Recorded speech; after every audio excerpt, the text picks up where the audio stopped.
어머니, 이 좋은 산 공기가 요양원보다 100배는 낫다니까요. 동네 창피하게 내려올 생각은 꿈도 꾸지 마시고요. 그 말만 남기고 아들은 어머니를 산속 폐가에 내려놓은 채 떠났습니다. 하지만 그들은 몰랐습니다. 어머니의 낡은 몸빼바지 안주머니에는 아들이 사스라치게 놀랄 무언가가 들어 있었다는 걸요. 그리고 정확히 10분 뒤 아들의 휴대폰에 전화 한 통이 걸려왔습니다. 그 순간 아들의 얼굴은 새파랗게 굳어버렸고 그는 미친 듯이 차를 돌려 다시 돌아왔죠. 대체 그 무언가는 무엇이었길래 전화 한 통에 아들이 그렇게 돌아올 수밖에 없었던 걸까요? 영상 시작 전 구독과 좋아요 한번 꾹 눌러주시고요. 지금 어디서 듣고 계신지 댓글로 남겨주시면 그곳으로 따뜻한 위로와 행운을 함께 보내드리겠습니다. 해가 넘어가는 산속은 유난히 스산했습니다. 강원도 깊은 산골, 비포장 산길을 달리는 검은색 세단 한 대가 덜컹거리며 흙먼지를 일으키고 있었어요. 고급 승용차가 도저히 올라올 것 같지 않은 험한 길인데도 차는 마치 무언가에 쫓기듯 다급하게 산 위로 올라가고 있었죠. 앙상한 나뭇가지들이 차창을 스칠 때마다 날카로운 소리가 숲의 정적을 깼습니다. 운전대를 잡은 남자의 손은 하얗게 질려 있었어요. 아들 박민석이었죠. 조수석에 앉은 며느리 최지은은 연신 주위를 두리번거리며 불안한 기색을 감추지 못했습니다. 뒷좌석엔 7순이 넘은 노모 김월자가 짐짝처럼 몸을 웅크린 채 창밖만 멍하니 바라보고 있었어요. 낡은 꽃무늬 몸빼바지에 새파랜 조끼를 입은 그녀의 모습은 고급스러운 차 안과는 너무나 어울리지 않았습니다. 여보, 거의 다 왔어. 내비게이션도 안 잡히는 이런 깊은 산 속에 정말 사람이 살만한 곳이 있긴 한 거야? 최지은이 짜증 섞인 목소리로 남편을 재촉했어요. 조용히 좀 해. 김씨 아저씨가 알려준 폐가가 이 근처라고 했어. 사람 눈에 안 띄고 공기 좋은 곳은 여기밖에 없단 말이야. 그들이 말하는 공기 좋은 곳은 사실상 문명과 단절된 곳이나 다름없었어요. 잠시 후 차는 덩굴로 뒤덮인 허름한 폐가 앞에 멈춰섰습니다. 유리창은 깨져 있고 마당엔 잡초가 무성하게 자라나 금방이라도 귀신이 나올 것 같은 흉가였죠. 박민석은 시동도 끄지 않은 채 급하게 차에서 내려 뒷문을 열었어요. 차가운 산바람이 차 안으로 들이닥치자 김월자는 몸을 부르르 떨었습니다. 어머니, 다 왔어요. 내리세요. 여기가 요양원보다 100배는 나아요. 산 공기 마시면 머리도 맑아지고 치매 예방에도 최고라니까요. 목소리는 떨리고 있었지만 내용만큼은 더할 나위 없이 비정했죠. 김월자는 아무 저항 없이 아들의 손에 이끌려 차 밖으로 나왔어요. 흙바닥에 발을 디딘 낡은 검정 고무신이 힘없이 땅을 파고들었습니다. 최지은은 트렁크에서 라면 몇 봉지와 생수통, 그리고 얇은 이불 한 채를 꺼내 마루 위에 툭 던져 놓았어요. 어머님, 이거면 며칠은 충분하실 거예요. 저희가 사업 때문에 바빠서 자주 못 오니까 아껴서 드세요. 그리고 여기 전화도 안 터지니까 괜히 산 아래로 내려오려 하지 마시고요. 길 잃으면 큰일 나요. 며느리의 말엔 걱정보다는 경고가 담겨 있었어요. 김월자는 그저 묵묵히 고개를 끄덕이며 며느리가 던져놓은 짐들을 바라볼 뿐이었습니다. 그녀의 눈빛은 슬픔보다는 알 수 없는 깊은 체념 같은 게 담겨 있었어요. 아들 박민석은 어머니의 눈을 차마 마주치지 못하고 시선을 피하며 황급히 차에 올라탔습니다. 가자 여보. 해 지기 전에 내려가야 해. 그래요. 어머님, 건강하세요. 최지은은 영혼 없는 인사를 던지며 차 문을 닫았어요. 육중한 엔진 소리와 함께 차는 미련 없이 폐가를 등지고 돌아섰습니다. 흙먼지를 뒤집어 쓴 채 멀어져 가는 아들의 차를 보며 김월자는 그 자리에 망부석처럼 서 있었죠. 산짐승 울음소리가 가까워지고 어둠이 짙게 깔리기 시작하는 숲속에 홀로 남겨진 노인의 모습은 처량하기 그지없었어요. 보통의 노인이라면 당장이라도 땅을 치며 통곡하거나 아들의 이름을 부르며 뒤쫓아갔을 겁니다. 하지만 김월자는 달랐어요. 차가 시야에서 완전히 사라질 때까지 기다렸다가 천천히 마루에 걸터 앉았습니다. 그리고 평생을 입어온 그낡은 몸빼바지의 안주머니 깊숙한 곳으로 거친 손을 집어넣었어요. 손끝에 닿은 건 꼬깃꼬깃하게 접힌 누런 서류 봉투였습니다. 떨리는 손으로 봉투를 열자 그 안엔 놀랍게도 등기권리증이라는 글자가 선명한 문서가 들어 있었어요. 서울 강남 한복판, 누구나 알만한 대형 빌딩의 소유주가 바로 김월자임을 증명하는 서류였죠. 내 새끼, 기어이 애미를 짐승밥으로 던져주고 가는구나. 김월자의 입에서 처음으로 나직한 독백이 흘러나왔어요. 그 목소리엔 분노를 넘어선 서늘한 한기가 서려 있었습니다. 그녀는 평생을 시장 바닥에서 생선 내장을 다듬고 파지를 주우며 억척스럽게 돈을 모았어요.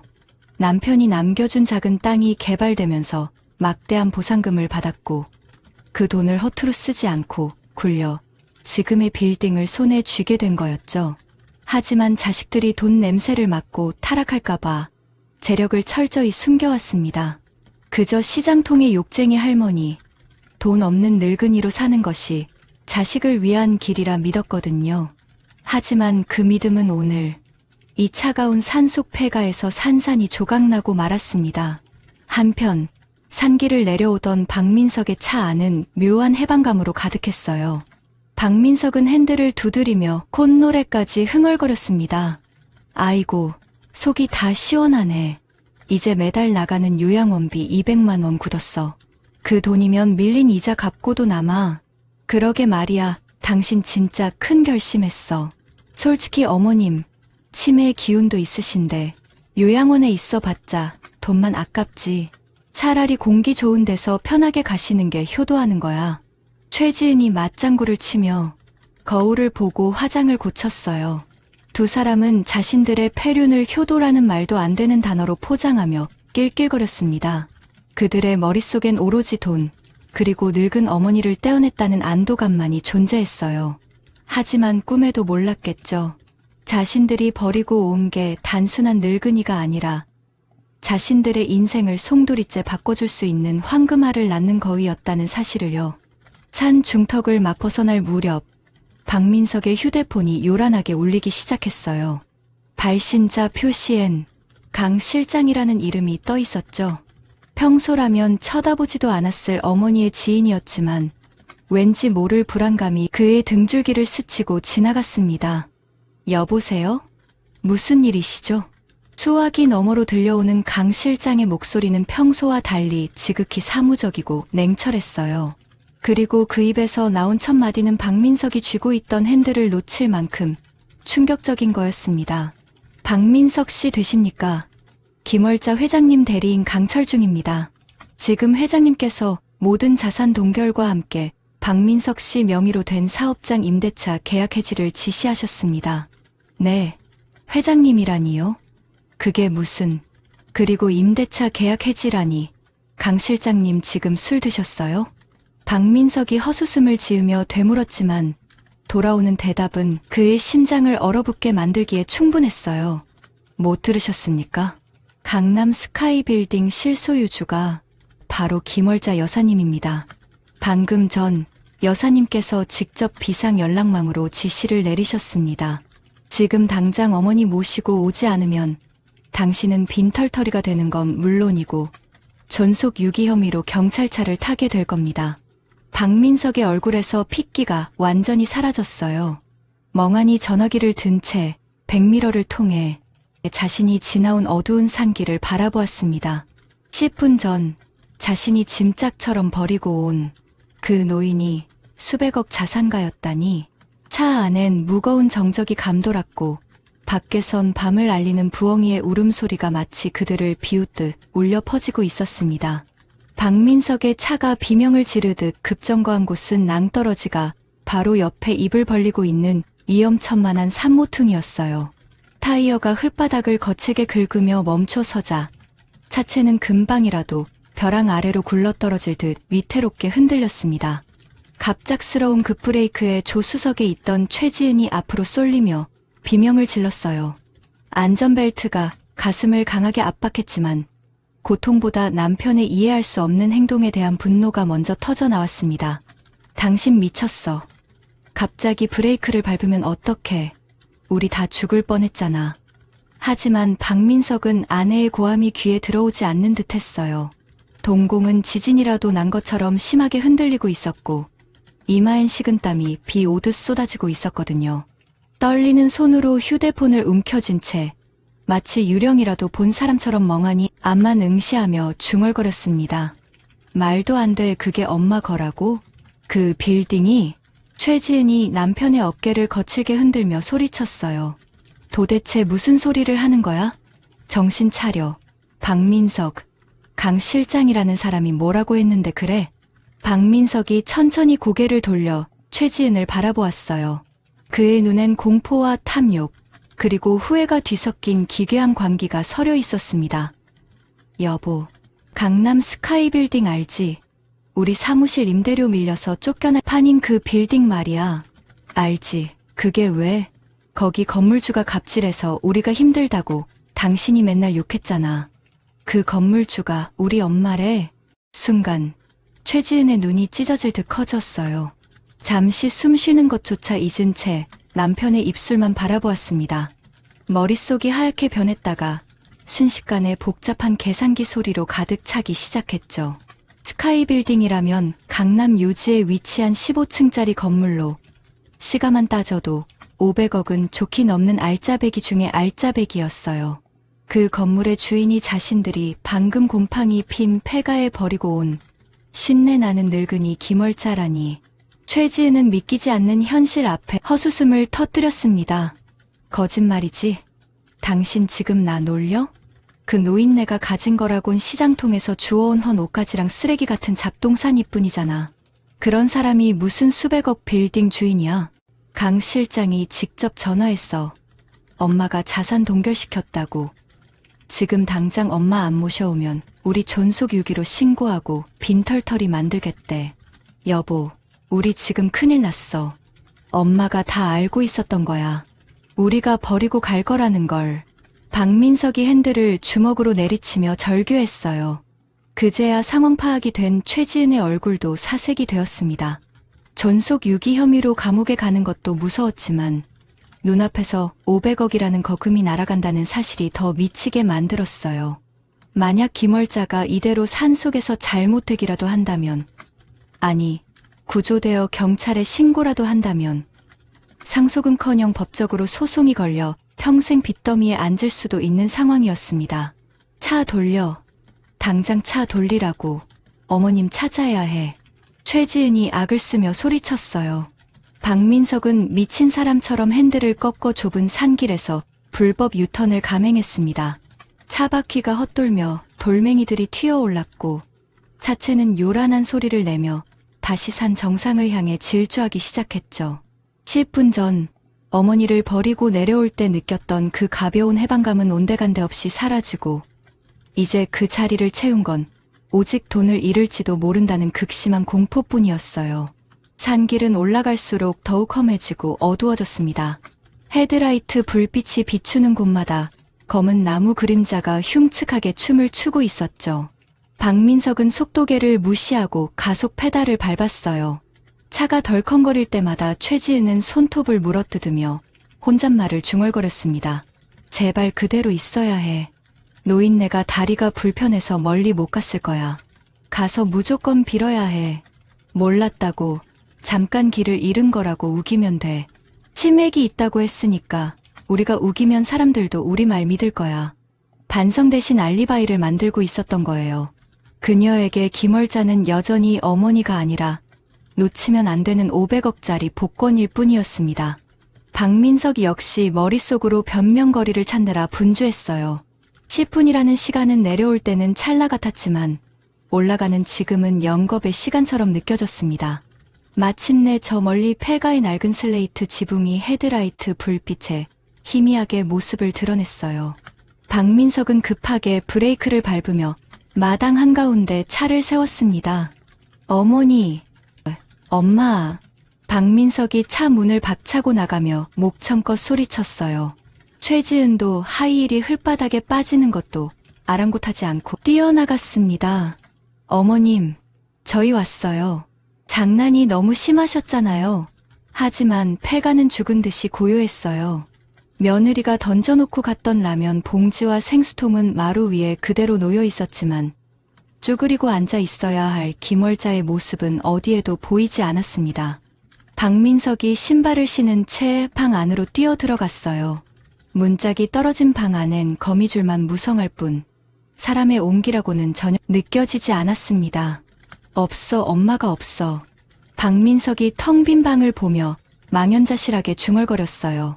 최지은이 마당을 이리저리 뛰어다니며 덤불숲을 뒤지기 시작했습니다. 이 밤중에 그 노인네가 어디로 갔단 말이야? 다리도 아프다면서. 혹시 우리가 차 돌리는 소리 듣고 숨은 거 아니야? 그때 박민석의 시선이 마루 구석에 놓인 무언가에 꽂혔어요. 그건 어머니가 항상 지니고 다니던 낡은 지팡이였습니다. 다리가 불편해 한시도 지팡이 없이는 걷지 못하던 어머니가 지팡이를 두고 사라졌다는 건 무엇을 의미하는 걸까요? 여보, 이거 봐. 지팡이야. 지팡이가 여기 있어. 박민석이 떨리는 손으로 지팡이를 집어들었어요.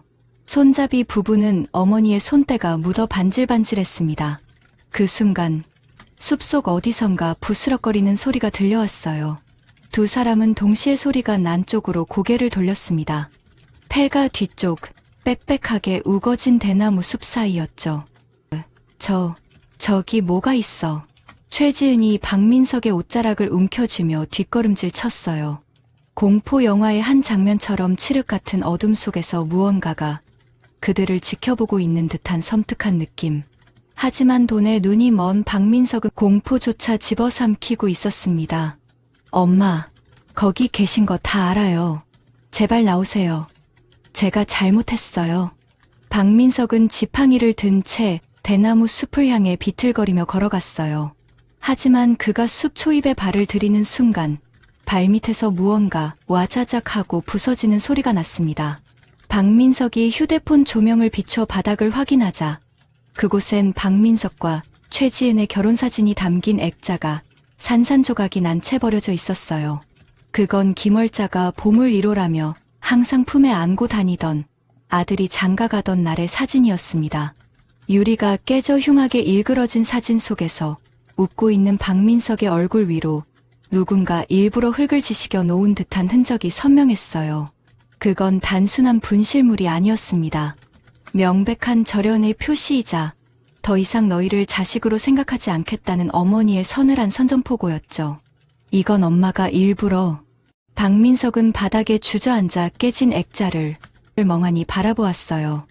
등 뒤에서 최지은의 비명 섞인 목소리가 들려왔습니다. 여보, 저기 봐. 저기 차가 있어. 최지은이 가리킨 곳은 폐가에서 조금 떨어진 숲길 안쪽이었어요. 나무에 가려 잘 보이지 않던 그곳에 검은색 최고급 세단 한 대가 미등을 켠 채 조용히 서 있었습니다. 번호판을 본 박민석의 눈동자가 격렬하게 흔들렸어요. 8888.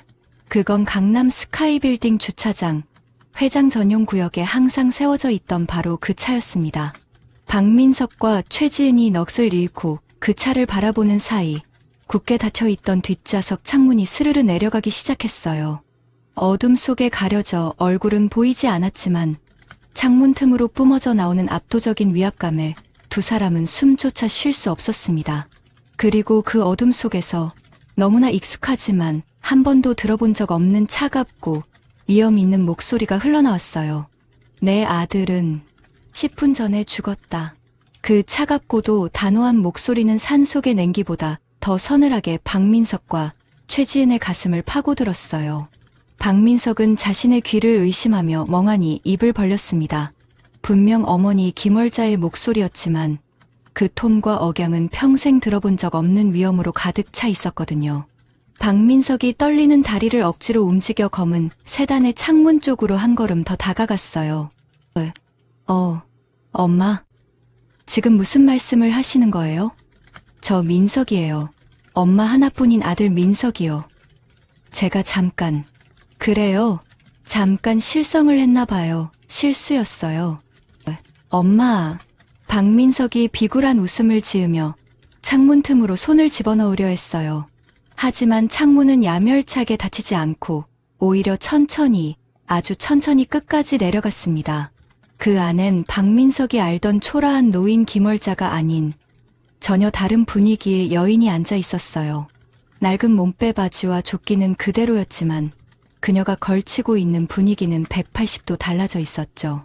뒷좌석에 은은한 조명을 받은 김월자의 눈빛은 형형하게 빛나고 있었고 굽은 줄만 알았던 허리는 꼿꼿하게 펴져 있었습니다. 김월자는 아들을 쳐다보지도 않은 채 앞좌석에 앉은 강 실장에게 짧게 명령했어요. 출발해라. 여긴 산짐승보다 못한 것들이. 설친이 공기가 탁하구나. 네, 회장님. 강 실장이 룸미러로 박민석을 싸늘하게 노려보며 시동을 걸었어요. 육중한 엔진음이 다시금 숲을 울렸습니다. 다급해진 최지은이 차 문에 매달리며 소리쳤어요. 어머님, 아니, 회장님, 제발요. 저희 말 좀 들어보세요. 오해가 있으세요. 저희가 버리려던 게 아니라. 최지은의 말이 채 끝나기도 전에 김월자가 천천히 고개를 돌려 며느리를 응시했어요. 그 눈빛엔 경멸조차 아깝다는 듯한 무심함이 서려 있었습니다. 오해, 10분 전 너희가 뱉은 말과 행동에 오해가 끼어들 틈이 있었더냐? 요양원비가 아까워 애미를 짐승밥으로 던져놓고 낄낄거리던 그 주둥이로 오해를 논하지 마라. 김월자의 호통에 최지은은 감전된 사람처럼 차 문에서 손을 뗐어요. 그동안 무식하고 돈 없는 늙은이라고 무시해왔던 시어머니에게서 뿜어져 나오는 카리스마에 압도당한 거죠. 어머니, 잘못했어요. 한 번만 용서해 주세요. 저 500억, 아니, 저 빌딩 없으면 죽어요. 엄마. 박민석이 차창을 두드리며 울부짖었지만 김월자는 차갑게 시선을 거두고 창문을 올렸어요. 검은색 세단은 미련 없이 흙먼지를 일으키며 앞으로 나아갔습니다. 박민석이 차 뒷공무니를 쫓아가며 달리다 돌뿌리에 걸려 처참하게 넘어졌어요. 멀어지는 붉은색 테일램프는 마치 박민석의 탐욕을 비웃는 도깨비불처럼 어둠 속으로 사라져 버렸습니다. 다시금 완벽한 정적이 찾아온 폐가 앞마당. 박민석과 최지은은 흙바닥에 주저앉아 망연자실한 표정으로 서로를 바라보았어요. 다 당신 때문이야. 당신이 산속에 버리자고 해서 이 사단이 난 거잖아. 최지은이 악을 쓰며 박민석의 가슴을 주먹으로 내리쳤어요. 뭐라고? 요양원비 아깝다고 먼저 말한 게 누군데. 당신이 바람 잡지만 않았어도 이런 일 없었어. 시끄러워. 당장 내려가서 빌딩으로 가야 해. 그르 노인네. 아니 어머님 마음 돌려놔야 한다고. 두 사람은 서로를 탓하며 헐뜯었지만 이미 엎질러진 물이었어요. 공포와 추위, 그리고 무엇보다 놓쳐버린 거대한 부에 대한 상실감에 떨며 어두운 산길을 내려와야 했습니다. 다음 날 아침, 서울 강남의 한복판에 위치한 박민석의 사무실 풍경은 지옥도와 다를 바 없었어요. 밤새 한숨도 자지 못한 박민석이 퀭한 눈으로 사무실 문을 열었을 때 그를 맞이한 건 쉴 새 없이 울려대는 전화벨 소리와 바닥에 흩어진 독촉장들이었습니다. 사장님, 지금 은행에서 대출금 전액 상환 요청이 들어왔습니다. 담보로 잡혔던 건물이 회수 조치 들어간답니다. 거래처에서도 줄줄이 계약 파기 통보가 오고 있어요. 자금줄이 완전히 막혔습니다. 직원들이 비명을 지르듯 보고를 쏟아냈어요. 박민석이 운영하던 무역회사는 사실상 김월자의 암묵적인 신용보증과 지원으로 유지되고 있었던 것이나 다름없었습니다. 김월자가 손을 떼는 순간 모래성처럼 무너져 내리는 건 당연한 수순이었죠. 박민석이 떨리는 손으로 수화기를 들자 은행 지점장의 날카로운 목소리가 고막을 때렸어요. 박 사장, 이게 어떻게 된 일입니까? 스카이빌딩 소유주 측에서 임대차 계약 해지와 함께 보증금 가압류를 걸었어요. 당신, 어머니한테 무슨 짓을 한 겁니까? 업계에 박 사장 신용불량 소문 쫙 퍼졌습니다.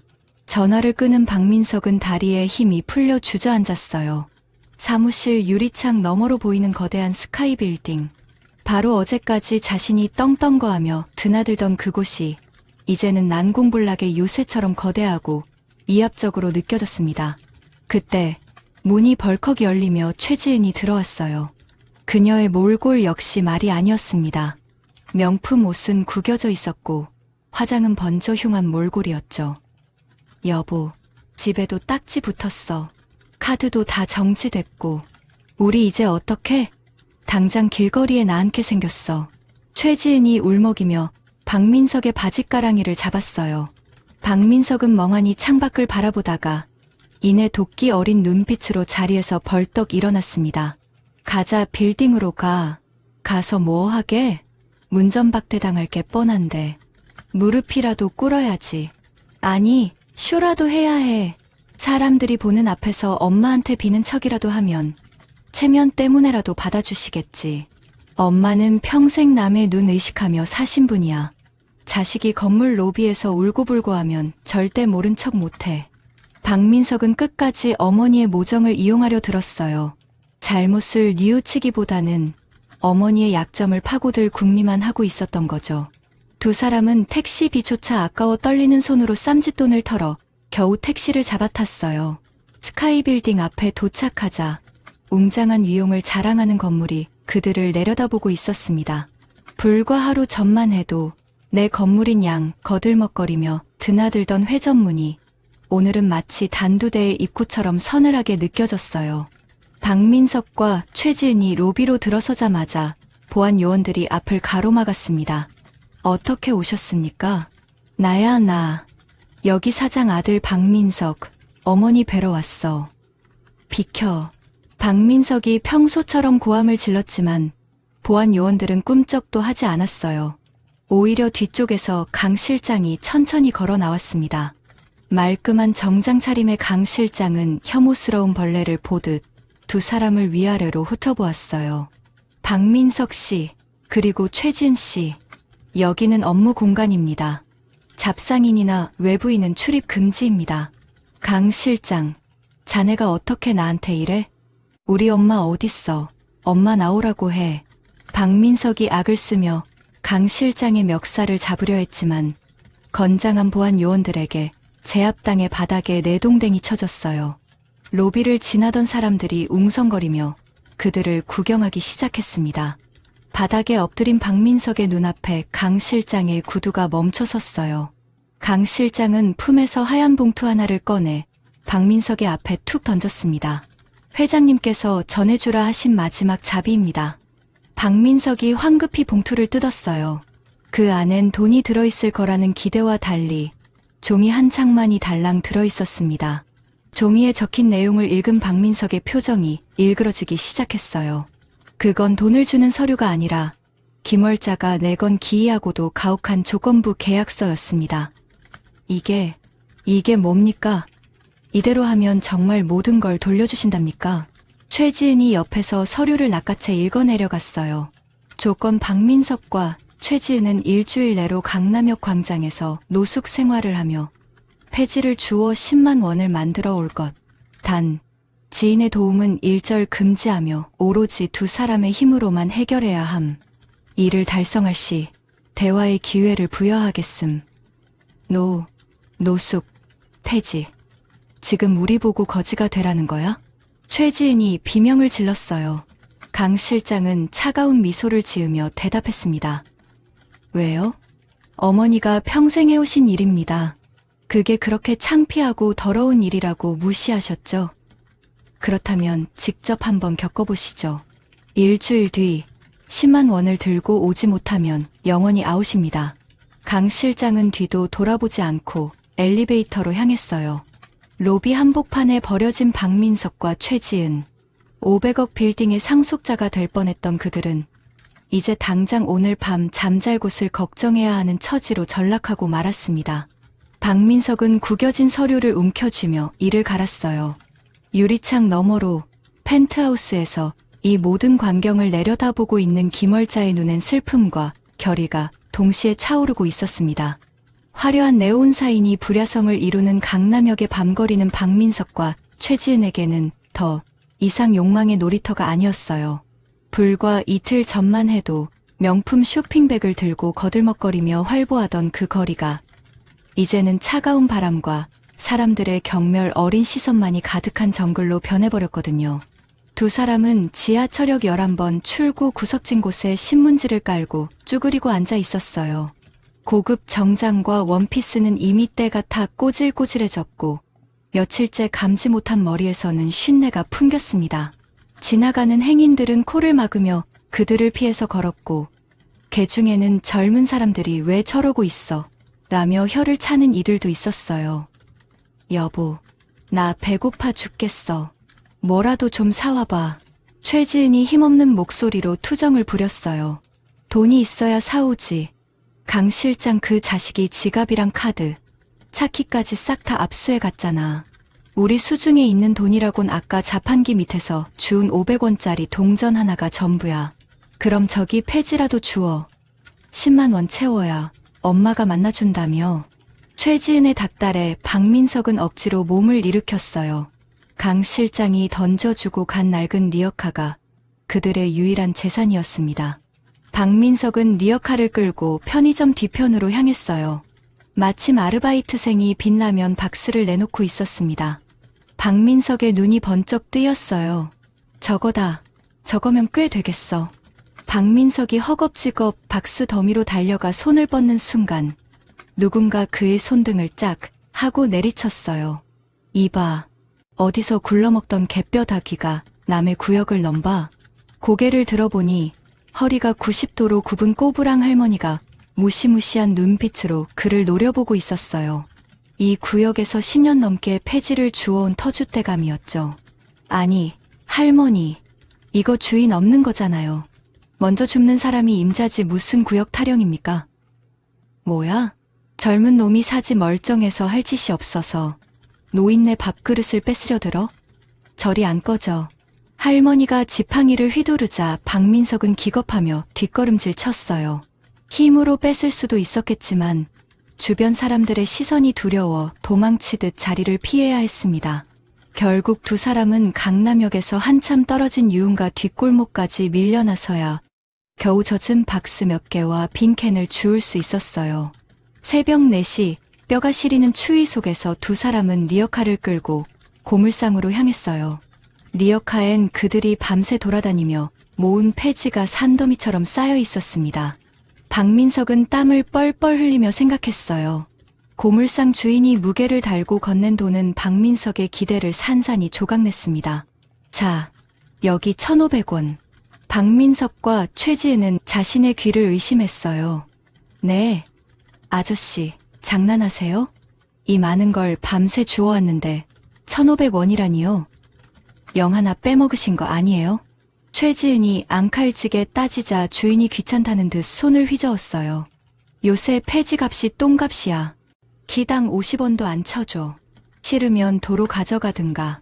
그들은 망연자실한 채 꼬깃꼬깃한 1,000원짜리 지폐 한 장과 500원짜리 동전 하나를 받아들었어요. 10만 원을 모으려면 이 짓을 70번은 더 해야 한다는 계산이 나왔습니다. 박민석은 그 자리에 주저앉아 리어카 바퀴를 발로 걷어찼어요. 이걸 어떻게 해?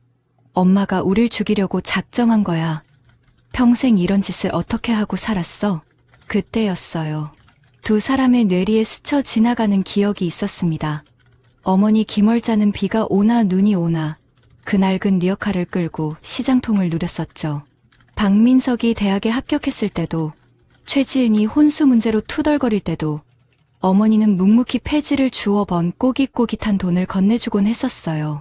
그때마다 두 사람은 냄새나니까 좀 씻고 다녀요라며 돈만 쏙 빼가고 어머니를 타박했었습니다. 박민석의 손바닥엔 벌써 물집이 잡혀 쓰라려왔어요. 하룻밤만 해도 이렇게 온몸이 부서질 듯 아픈데 어머니는 30년을 넘게 이 일을 해왔습니다. 그제야 어머니가 주던 돈의 무게가, 그 돈의 벤땀과 눈물의 냄새가 비로소 느껴지는 듯했어요. 두 사람은 편의점에서 컵라면 하나를 사서 나눠 먹었어요.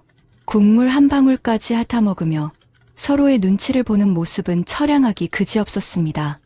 여보, 나 도저히 못하겠어. 그냥 엄마 찾아가서 빌자. 무릎이 닳도록 빌면 문 열어주시겠지. 이건 사람이 할 짓이 아니야. 최지은이 울먹이며 말했어요. 하지만 박민석은 고개를 저었습니다. 안 돼. 강 실장 그 독사 같은 놈이 감시하고 있을 거야. 10만 원 못 채우면 정말 끝장이라고 했어. 며칠만 더 버텨보자. 요령이 생기겠지. 그 시각 스카이빌딩 펜트하우스의 대형 모니터엔 강남역 골목의 CCTV 화면이 비치고 있었어요.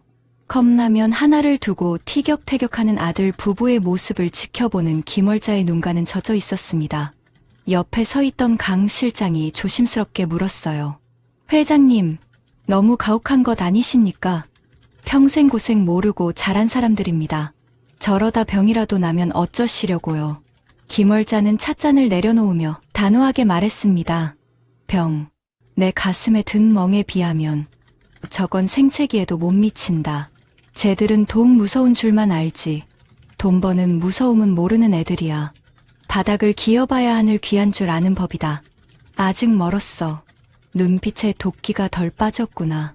김월자는 화면 속 아들이 뱉어낸 라면, 국물 자국을 보며 씁쓸한 미소를 지었어요. 그건 자식을 벼랑 끝으로 내몬 어미의 아픔이자 기어이 사람을 만들고야 말겠다는 독한 결심이었습니다. 사흘째 되던 날, 위기가 찾아왔어요. 폐지 줍는 요령이 없어 며칠째 허탕만 치던 두 사람 앞에 예전 박민석의 회사 거래처 사장이 나타난 거예요. 강남역 인근에서 술을 마시고 나오던 거래처 사장은 꾀죄죄한 몰골로 리어카를 끌고 있는 박민석을 정면으로 마주쳤습니다. 이거 박 사장 아니야? 아니, 꼴이 이게 뭐야? 회사 망했다는 소문은 들었는데 벌써 노숙자가 된 거야? 거래처 사장의 비웃음 섞인 목소리가 골목을 울렸어요. 일행들이 낄낄거리며 박민석을 구경거리 삼아 몰려들었습니다. 박민석은 쥐구멍이라도 있으면 숨고 싶은 심정이었어요. 얼굴이 화끈거려 고개도 들지 못하고 있는데 옆에 있던 최지은이 갑자기 박민석의 등 뒤로 숨으며 소리쳤어요. 사람 잘못 보셨어요. 우리 남편 아니에요. 그녀는 남편을 부정했어요. 자신의 자존심을 지키기 위해 가장 비참한 순간에 남편을 모르는 사람 취급한 거예요. 거래처 사장은 혀를 차며 지갑에서 10,000원짜리 한 장을 꺼내 리어카 위에 툭 던졌습니다. 예정을 생각해서 적선하는 셈 칠 테니까 국밥이나 한 그릇 사 드쇼. 쯧쯧. 사람이 어쩌다 이 지경이 됐나 몰라. 그들이 멀어지자 박민석은 리어카 위에 떨어진 10,000원짜리를 멍하니 내려다보았어요. 그건 돈이 아니라 박민석의 남은 자존심을 짓밟는 칼날과도 같았습니다. 만지지 마. 이건 돈 아니야. 돈이 아니긴 왜 아니야. 이거면 오늘 목표 채울 수 있어. 쪽팔리지도 않아? 당신 방금 나 모르는 사람이라며? 두 사람은 길바닥에서 악을 쓰며 싸우기 시작했어요. 바닥까지 떨어진 현실 앞에서 부부의 의리조차 산산조각 나고 있었습니다. 그때 싸우는 두 사람의 머리 위로 갑작스러운 소나기가 쏟아지기 시작했어요. 폐지가 젖으면 값을 못 받는다는 사실을 깨달은 박민석은 싸움을 멈추고 허겁지겁 입고 있던 양복 상의를 벗어 폐지를 덮었습니다. 비에 젖은 생쥐꼴이 되어 리어카를 필사적으로 지키는 박민석. 그는 비로소 깨닫고 있었어요. 어머니가 비 오는 날이면 왜 그렇게 허리가 굽어지도록 리어카를 감싸 안았는지를. 어머니가 지키려 했던 건 단순히 폐지 뭉치가 아니라 자식들의 입에 들어갈 밥 한 숟가락의 무게였다는 걸 말이죠. 빗물과 눈물이 뒤섞여 박민석의 얼굴을 타고 흘러내렸어요. 엄마는 대체 어떻게 사신 거야? 차가운 아스팔트 위에서 폐류나 아들의 뒤늦은 참외가 빗소리에 묻혀 흐느낌으로 변해가고 있었습니다. 약속된 일주일의 마지막 날이 밝았어요. 강남역 지하상가의 차가운 셔터 문 앞에서 눈을 뜬 박민석의 몰골은 일주일 전과는 비교도 할 수 없을 만큼 처참했습니다. 명품 정장은 곳곳이 찢어지고 오물로 얼룩져 원래의 색을 알아볼 수 없었고 얼굴은 수염이 덥수룩하게 자라 노숙자와 다를 바 없었죠. 하지만 가장 큰 변화는 그의 눈빛이었어요. 일주일 전 탐욕과 허영으로 번들거리던 그 눈동자는 이제 깊은 피로와 함께 바닥을 기어본 사람만이 가질 수 있는 처절한 생존 본능으로 채워져 있었습니다. 옆에 누운 최지은은 며칠 전 비를 맞은 탓인지 고열에 시달리며 끙끙 앓는 소리를 내고 있었어요. 이마는 불덩이처럼 뜨거웠고 입술은 바짝 말라 부르터 있었습니다. 여보, 물 좀 줘. 최지은이 가늘게 눈을 뜨며 애원했어요. 박민석은 주머니를 뒤져보았지만 어제 산 생수는 이미 바닥난 지 오래였습니다. 그들의 수중에 모인 돈은 정확히 8만 7천 원. 목표 금액인 10만 원까지는 아직 1만 3천 원이 부족했어요. 평소라면 커피 2잔 값도 안 되는 그 돈이 지금 박민석에게는 에베레스트 산보다 더 높고 험난한 벽처럼 느껴졌습니다. 아픈 아내를 두고 박민석은 다시 리어카를 끌고 거리로 나섰어요. 새벽에 찬 공기가 폐부 깊숙이 박혔지만 멈출 수 없었습니다. 오늘 안으로 나머지 돈을 채우지 못하면 어머니를 만날 기회는 영영 사라지고 아내를 병원에 데려갈 수도 없다는 절박함이 그의 등을 떠밀었어요. 폐지를 찾아야 해. 박민석은 하이에나처럼 골목을 뒤졌어요. 하지만 경쟁은 치열했습니다.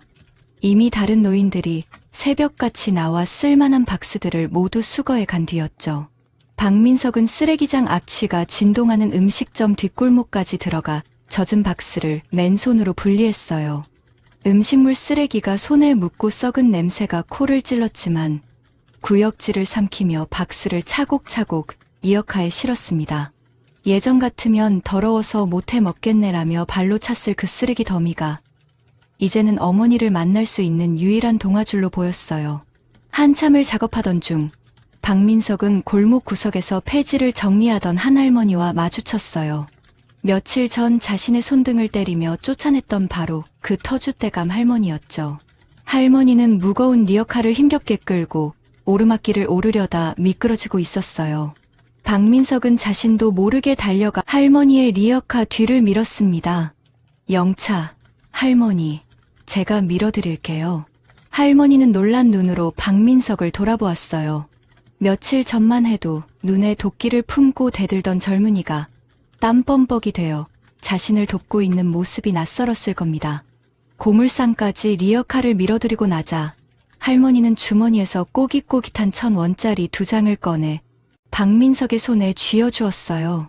자, 이거 받아. 젊은 사람이 이 무슨 사연인지 몰라도 눈빛이 많이 순해졌네. 밥은 굶지 말고 다녀. 박민석은 그 1,000원짜리를 받아들고 하염없이 눈물을 흘렸어요. 그건 적선이 아니었습니다. 노동의 대가이자 사람과 사람 사이에 오가는 따뜻한 정의 무게였어요. 어머니 김월자도 지난 30년 동안 이렇게 시장 사람들과 정을 나누며 살아왔을 거예요. 박민석은 비로소 깨달았습니다. 어머니가 건네주던 돈에서 나던 꼬릿한 냄새는 시장통의 악취가 아니라 치열하게 살아낸 삶의 향기였다는 걸요. 감사합니다. 정말 감사합니다. 할머니. 박민석은 허리를 90도로 숙여 인사했어요. 그 인사는 할머니에게 하는 것이기도 했지만 마음속에 있는 어머니에게 바치는 뒤늦은 사죄이기도 했습니다. 오후 4시가 되어서야 박민석은 가까스로 목표 금액인 10만 원을 채울 수 있었어요. 1,000원짜리 지폐 90장과 동전 뭉치들. 지폐는 땀과 오물에 절어 눅눅했고 동전에서는 쇠 냄새가 진동했습니다. 하지만 박민석의 눈엔 그 어떤 수표보다 귀하고 빛나 보였어요. 박민석은 약국에 들러 해열제 하나를 산 뒤 지하상가로 달려가 최지은을 깨웠어요. 약을 먹고 정신을 차린 최지은은 남편이 내민 검은 비닐봉지 속의 돈을 보고 울음을 터뜨렸습니다. 여보, 이거 정말 우리가 번 돈이야? 다 모은 거야? 그래, 정확히 10만 원이야. 가자. 엄마한테 가자. 두 사람은 서로를 부축하며 강남대로를 걸었어요. 화려한 옷을 입은 사람들이 그들을 피해 길을 비켜섰지만 두 사람은 더 이상 부끄러움을 느끼지 않았습니다. 그들의 발걸음은 그 어느 때보다 당당하고 무거웠어요. 마침내 스카이빌딩 로비에 도착했을 때 회전문 앞에 서 있던 강 실장이 시계를 보며 그들을 기다리고 있었어요. 약속 시간 마감 10분 전이었습니다. 시간 맞춰 오셨군요. 꼴은 말이 아닙니다만 강 실장이 무표정한 얼굴로 말했어요. 박민석은 말없이 품 안에서 검은 비닐봉지를 꺼내 강 실장에게 건넸습니다. 강 실장이 봉투를 열어 내용물을 확인했어요. 냄새나는 지폐와 동전들이 쏟아져 나왔습니다. 정확히 10만 원입니까? 아니요. 약값 3,000원 빼고 97,000원입니다. 제 아내가 아파서 약을 먼저 사야 했습니다. 대신 제 노동으로 갚겠습니다. 건물 화장실 청소 등 뭐든 시켜만 주십시오. 박민석의 목소리엔 흔들림이 없었어요. 예전에 그라면 거짓말을 해서라도 돈을 채워 넣으려 했거나 3,000원쯤은 봐달라고 떼를 썼을 겁니다. 하지만 그는 정직하게 부족함을 인정하고 그 대가를 몸으로 치르겠다고 말하고 있었어요. 강 실장의 눈썹이 꿈틀했어요. 그는 잠시 박민석의 눈을 뚫어지게 응시하더니 봉투를 다시 박민석에게 돌려주었습니다. 이 돈은 회장님께 드릴 필요 없습니다. 두 분이 일주일 동안 흘린 피땀 아닙니까? 회장님께서 원하신 건 돈이 아니라 바로 그 마음가짐이었습니다. 그럼 엄마를 만날 수 있는 겁니까? 따라오시죠. 15층입니다. 강 실장이 앞장서서 엘리베이터 버튼을 눌렀어요. 박민석과 최지은은 떨리는 마음으로 엘리베이터에 올랐습니다. 숫자가 하나씩 올라갈 때마다 심장 박동도 빨라졌어요. 일주일 전만 해도 이 엘리베이터는 그저 높은 곳으로 올라가는 수단이었지만 지금은 지옥에서 천국으로, 아니 죄인에서 아들로 돌아가는 속죄의 계단처럼 느껴졌습니다. 띵 하는 맑은 소리와 함께 15층 문이 열렸어요. 긴 복도 끝에 회장실이라는 명패가 보였습니다. 박민석은 침을 꿀꺽 삼키며 한 걸음 한 걸음 발을 옮겼어요. 문 앞에 선 그는 잠시 망설이다가 최지은의 손을 꼭 잡고 심호흡을 했습니다. 들어가자. 문을 열고 들어선 집무실은 생각보다 소박했어요. 화려한 장식 대신 낡은 책상과 오래된 소파가 놓여 있었고 그 중앙에 김월자가 창밖을 등지고 앉아 있었습니다. 역광 때문에 그녀의 표정은 잘 보이지 않았지만 그 실루엣만으로도 두 사람은 압도당하는 기분을 느꼈어요. 김월자는 천천히 휠체어를 돌려 두 사람을 마주 보았습니다. 왔느냐? 짧고 굵은 한마디. 그 목소리에 담긴 감정은 분노도 기쁨도 아닌 깊은 연민과 슬픔이었어요. 박민석과 최지은은 그 자리에 털썩 무릎을 꿇었습니다. 엄마, 어머니. 박민석이 바닥에 머리를 박으며 오열했어요. 잘못했습니다. 제가 죽을 죄를 지었습니다. 돈 때문에 눈이 멀어서 엄마를 그 산속에 버리고 제가 짐승만도 못한 놈입니다. 최지은 역시 바닥을 치며 통곡했습니다. 어머님, 용서해 주세요. 제가 못나서 남편 부추기고 어머님 마음에 대못을 박았습니다. 제발 한 번만 용서해 주세요. 두 사람의 울음소리가 넓은 집무실을 가득 메웠어요.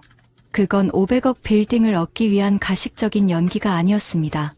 일주일간의 처절한 바닥 생활을 통해 껍데기가 벗겨지고 알량한 자존심이 부서진 뒤에야 비로소 터져 나온 진심 어린 참회였어요. 김월자는 그 모습을 말없이 지켜보다가 책상 위에 놓인 서류 봉투 하나를 집어들었어요. 일주일 동안 고생 많았다. 너희 꼴을 보니 거짓으로 운 것 같지는 않구나. 김월자가 휠체어 바퀴를 굴려 두 사람 앞으로 다가왔어요. 그리고 손에 든 봉투를 박민석의 앞에 툭 던졌습니다. 자, 받아라. 너희가 그토록 원하던 등기권리증이다. 그리고 너희 회사 부도 막을 자금 50억, 여기 다 들어있다. 박민석과 최지은은 고개를 들어 봉투를 바라보았어요. 일주일 전이었다면 환호성을 지르며 낚아챘을 그 봉투가 지금은 만지기조차 두려운 뜨거운 감자처럼 보였습니다. 박민석은 고개를 세차게 저으며 봉투를 밀어냈어요. 아닙니다.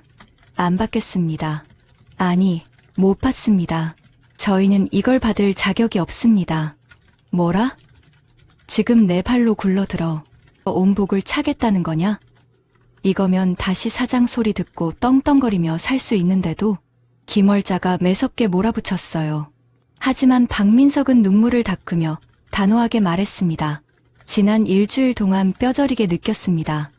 땀 흘리지 않고 얻은 돈이 얼마나 무서운 건지, 그리고 제가 엄마 등골 빼먹으며 얼마나 편하게 살아왔는지. 이 돈 받으면 저는 평생 쓰레기로 남을 겁니다. 그냥 엄마 아들로만 살게 해주세요. 청소부가 되어도 좋고 막노동을 해도 좋습니다. 제 힘으로 다시 시작하겠습니다. 박민석의 말에 김월자의 눈동자가 흔들렸어요. 그녀가 평생을 기다려온 대답, 아들이 돈의 노예가 아닌 주인이 되기를 바랐던 그 간절한 기도가 마침내 이루어지는 순간이었습니다. 하지만 김월자는 아직 마지막 시험을 끝내지 않았어요. 그녀는 봉투를 다시 집어들더니 라이터를 켜 봉투 끝에 불을 붙였습니다. 그래? 자격이 없다면 태워버리는 수밖에. 이 돈 정말 아깝지 않으냐? 활활 타오르는 불길 속에서 500억 문서가 재로 변해가고 있었어요. 최지은이 순간적으로 악 하고 비명을 질렀지만 박민석은 흔들리지 않고 불타는 봉투를 바라보았습니다. 네, 태우세요. 제 욕심도 저 불이랑 같이 다 태워주세요. 봉투가 검은 재로 변해 바닥에 떨어질 때까지 집무실 안엔 타닥거리는 불소리만이 들렸어요. 모든 것이 다 타버리고 난 뒤 김월자는 비로소 입가에 옅은 미소를 띄었습니다. 그녀는 탄재더미 속에서 타지 않고 남은 작은 열쇠 하나를 집어들었어요. 잘했다, 정말 잘했어. 내 아들 민석이가 드디어 돌아왔구나. 김월자의 눈에서 참았던 눈물이 주르륵 흘러내렸어요. 그녀는 휠체어에서 힘겹게 일어나 더럽고 냄새나는 아들을 가슴 깊이 끌어안았습니다. 에미는 돈 많은 아들이 필요한 게 아니다. 그냥 내 아들이 필요했을 뿐이야. 어머니의 품은 따뜻했고 그 품에서 나는 냄새는 고향의 흙내음처럼 포근했어요. 박민석과 최지은은 어머니의 무릎에 얼굴을 묻고 어린아이처럼 울었습니다. 500억보다 더 값진 유산, 바로 가족이라는 이름이 다시금 그들 사이에 뿌리내리는 순간이었어요. 하지만 이야기는 여기서 끝나지 않았습니다. 김월자가 건넨 저 작은 열쇠에는 그들이 상상조차 하지 못한 또 다른 반전이 숨어 있었으니까요. 김월자 회장이 건넨 작은 열쇠가 꽂힌 곳은 펜트하우스의 화려한 금고가 아니라 스카이빌딩 지하 4층, 가장 깊고 어두운 구석에 있는 낡은 철문이었어요.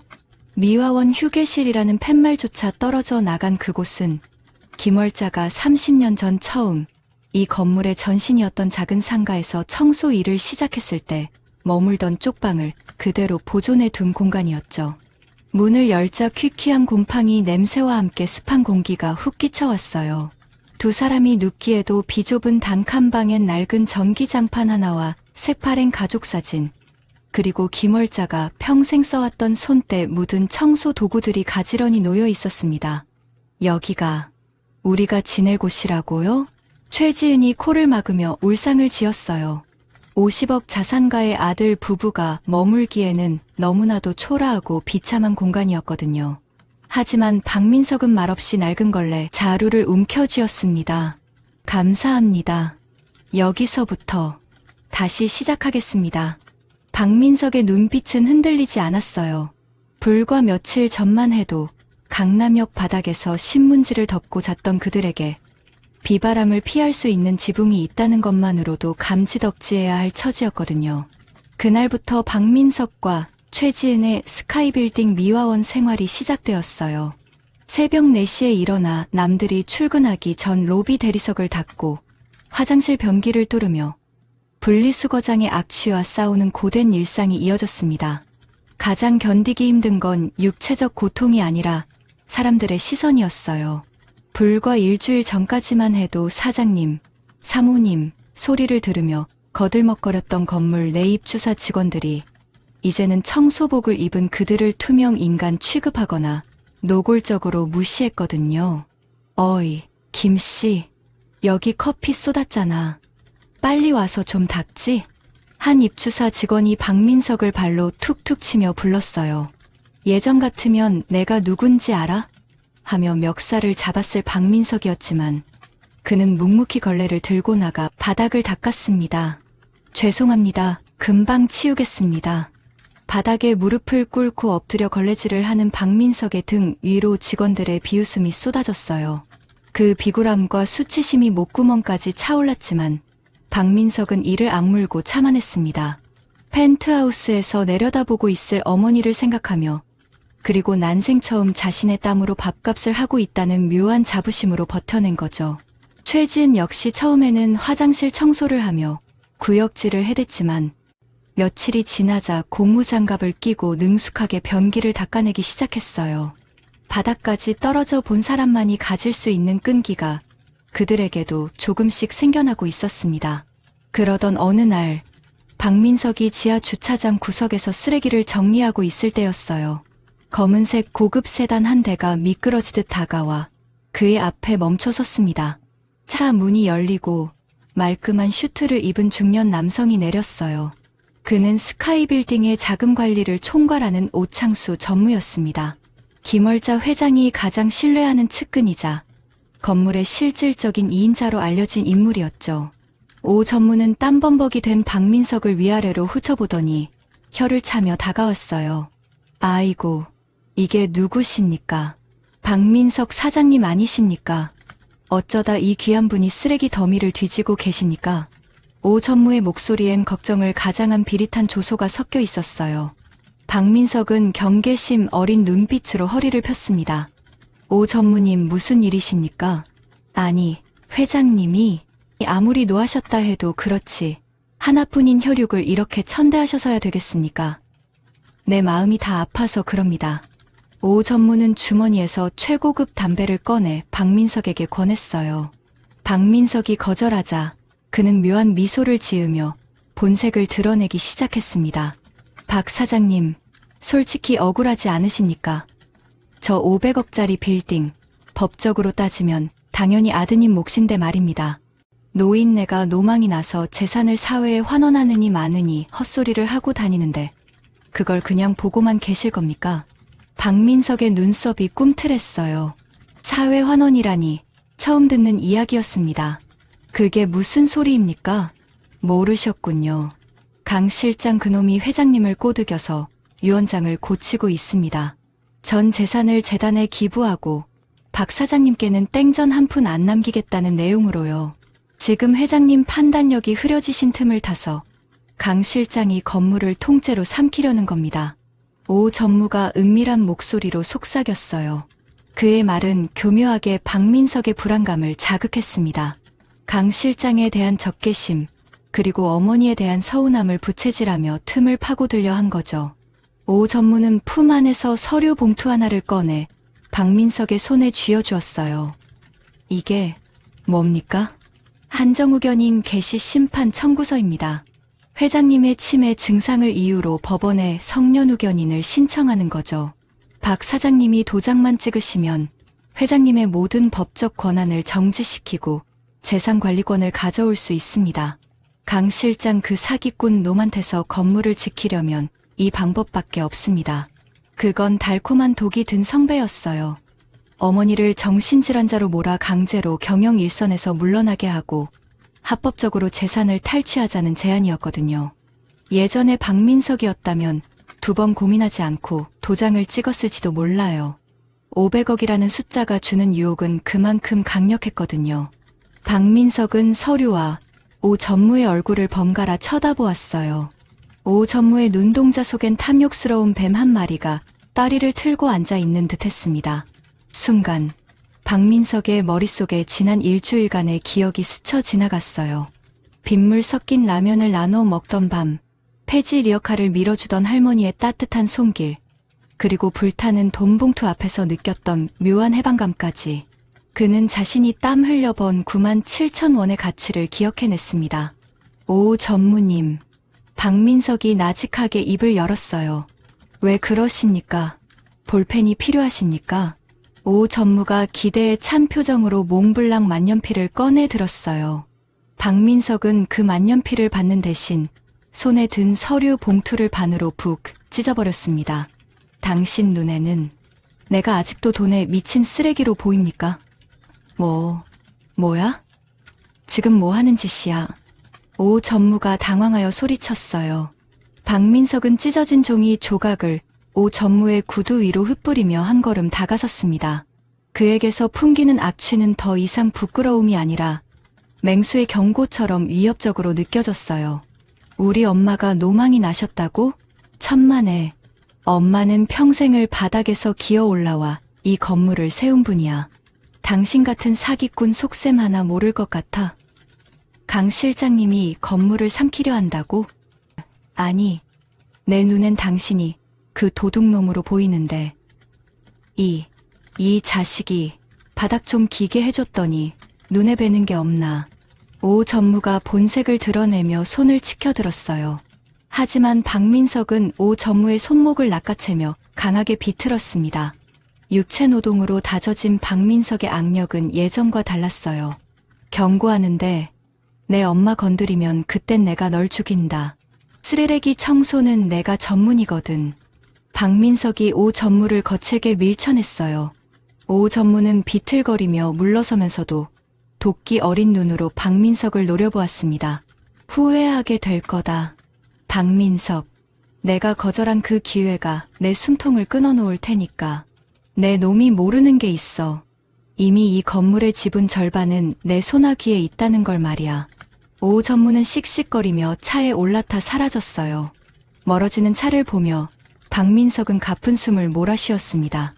유혹을 뿌리쳤다는 안도감도 잠시, 오 전무가 남긴 마지막 말이 가슴에 비수처럼 꽂혔어요.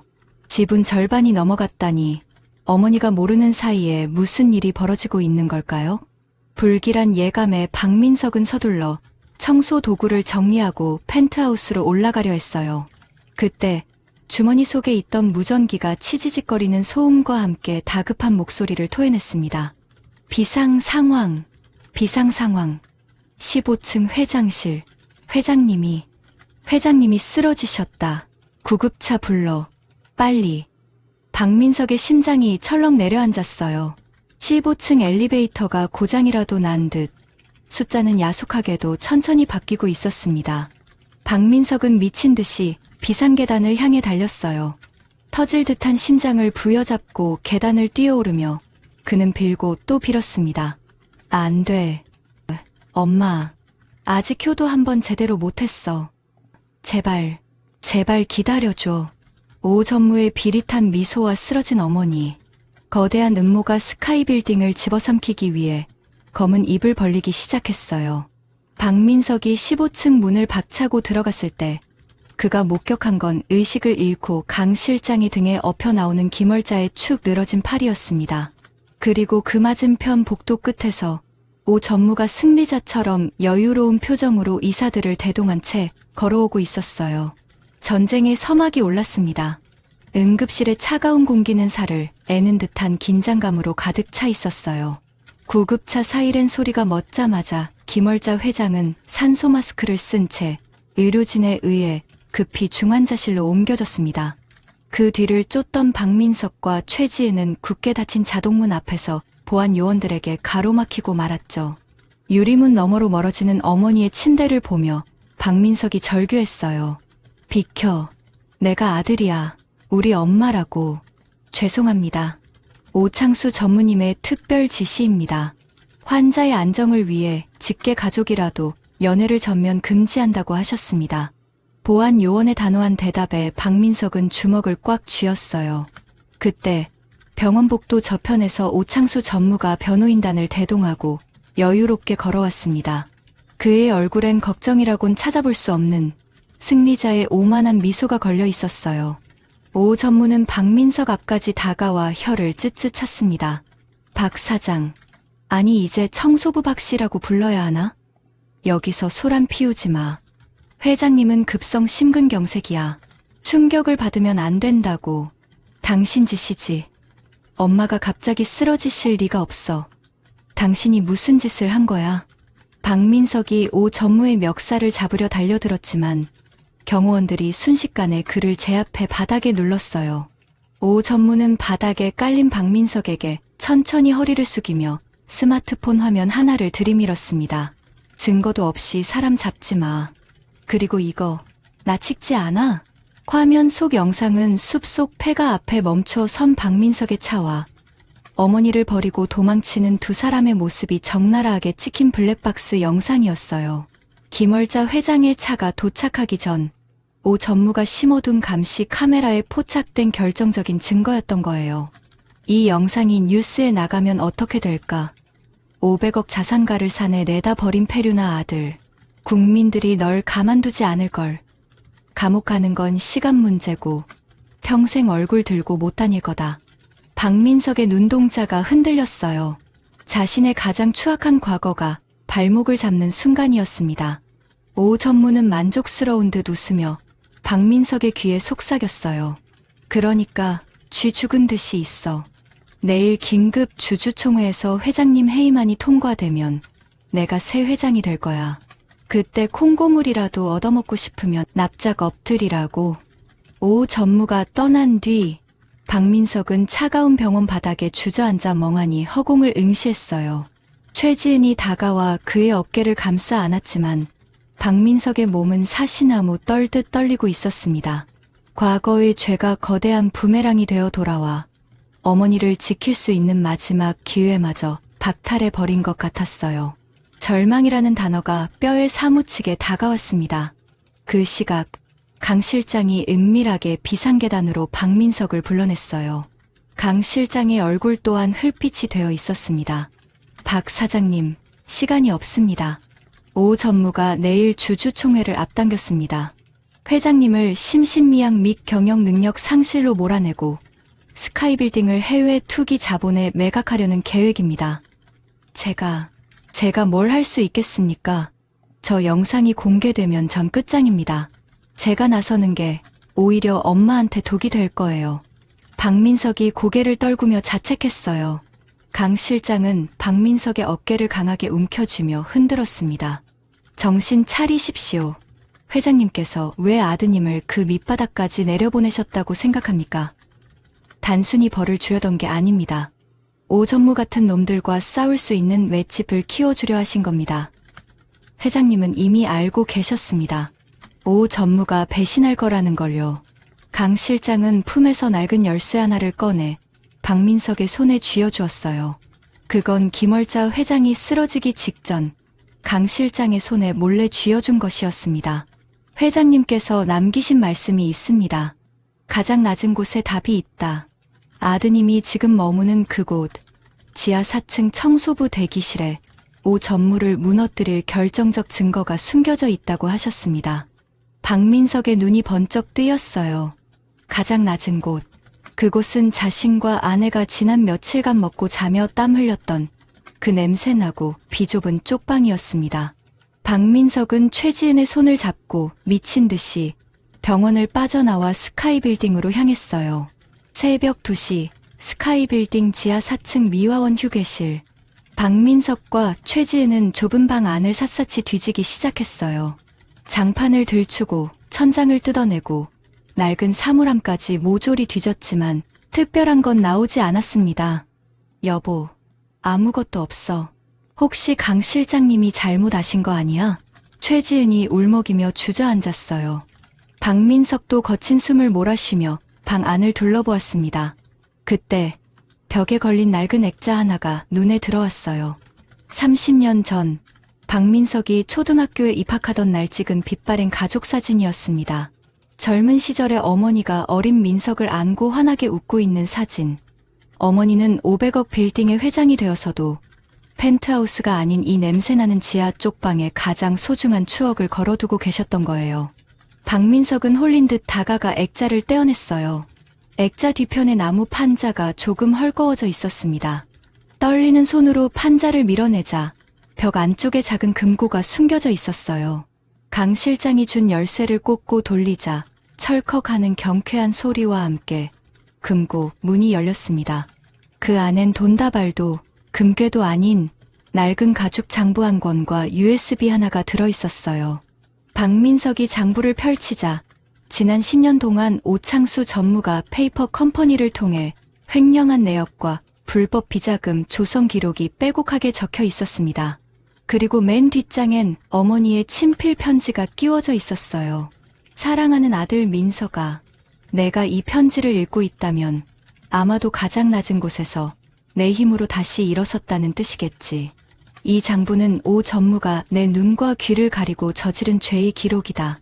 나는 이 증거를 모으기 위해 치매 연기까지 하며 놈을 안심시켰다. 하지만 내 힘만으로는 부족하더구나.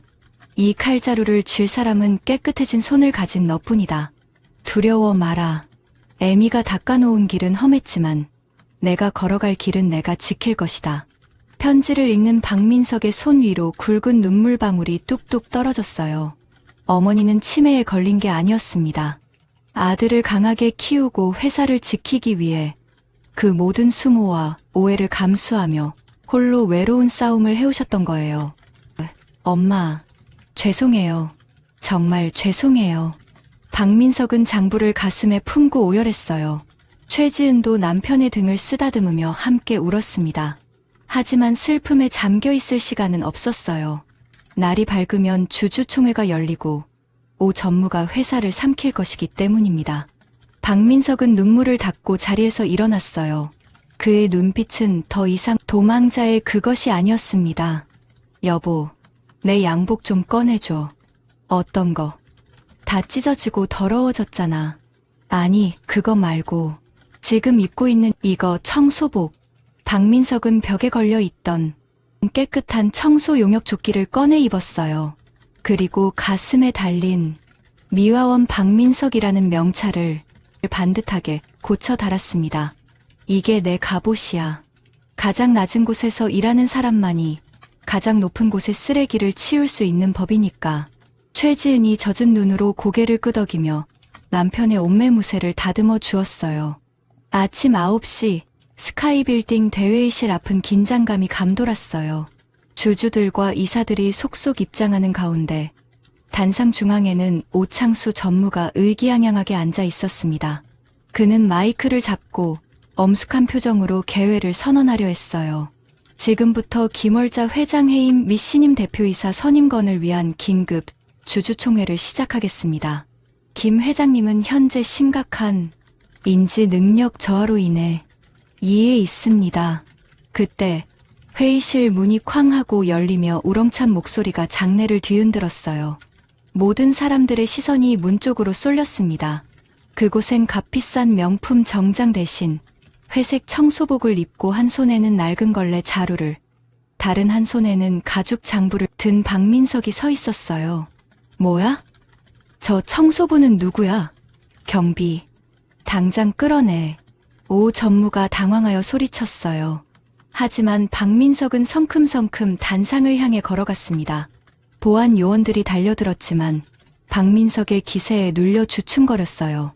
저는 이 건물의 주인이자 미화원인 김월자 회장의 아들 박민석입니다. 오늘 이 자리에서 치워야 할 아주 거대한 쓰레기가 있어서 왔습니다. 박민석이 단상 위에 장부를 쾅 내려놓았어요. 장내에 정적이 흘렀습니다. 오 전무의 얼굴이 사색이 되어 일그러졌어요. 박민석은 오 전무를 똑바로 노려보며 어머니가 물려준 정의의 칼날을 뽑아 들 준비를 마쳤습니다. 이제 진짜 전쟁이 시작되었습니다. 대회의실의 거대한 스크린 위로 오창수 전무의 추악한 민낯이 낱낱이 공개되는 순간 장내는 찬물을 끼얹은 듯 숨 막히는 정적에 휩싸였어요. 박민석이 USB를 연결하자마자 흘러나온 녹취 파일엔 오 전무가 페이퍼 컴퍼니를 통해 회사 돈을 빼돌리고 심지어 김월자 회장의 치매 진단서를 조작하려 했던 정황이 생생하게 담겨 있었죠. 오 전무의 얼굴은 사색이 되어 파르르 떨렸고 방금 전까지 그를 지지하던 이사들은 황급히 시선을 피하며 헛기침을 해댔어요. 박민석은 단상 위에 놓인 마이크를 잡고 오 전무가 아닌 주주들을 향해 천천히 그리고 또렷하게 입을 열었습니다. 여러분은 지금 제 옷차림을 보고 비웃으셨을 겁니다. 하지만 저는 부끄럽지 않습니다. 이 회색 작업복은 지난 30년간 제 어머니가 흘린 피땀의 상징이자 가장 낮은 곳에서 건물을 지탱해 온 진짜 주인들의 유니폼이기 때문입니다. 오창수 전무는 펜트하우스에서 결제 도장만 찍으며 회사를 사유화했지만 저희 어머니는 새벽 4시부터 이 건물의 가장 더러운 곳을 닦으며 정직하게 불을 쌓아 올리셨습니다. 누가 진정한 리더입니까? 화려한 양복을 입고 도둑질을 하는 사람입니까? 아니면 낡은 작업복을 입고 회사를 지키려는 사람입니까? 박민석의 호소력 짙은 목소리가 회의실 구석구석을 울렸어요. 주주들의 눈빛이 흔들리기 시작했고 곳곳에서 탄식과 웅성거림이 터져 나왔습니다. 궁지에 몰린 오 전무가 악에 받친 목소리로 고함을 질렀어요. 이건 모함이야. 저놈은 어머니를 산에다 버린 폐륜하라고. 저런 놈의 말을 믿는 게 제정신이야. 경비, 뭐해? 당장 저 미친놈 끌어내. 오 전무가 박민석에게 달려들려던 찰나 회의실 문이 다시 열리며 제복을 입은 경찰들이 들이닥쳤어요. 그리고 그 뒤를 이어 휠체어 한 대가 들어왔습니다. 산소호흡기를 떼고 링거를 꽂은 채였지만 서슬퍼런 눈빛만은 여전한 김월자 회장이었어요.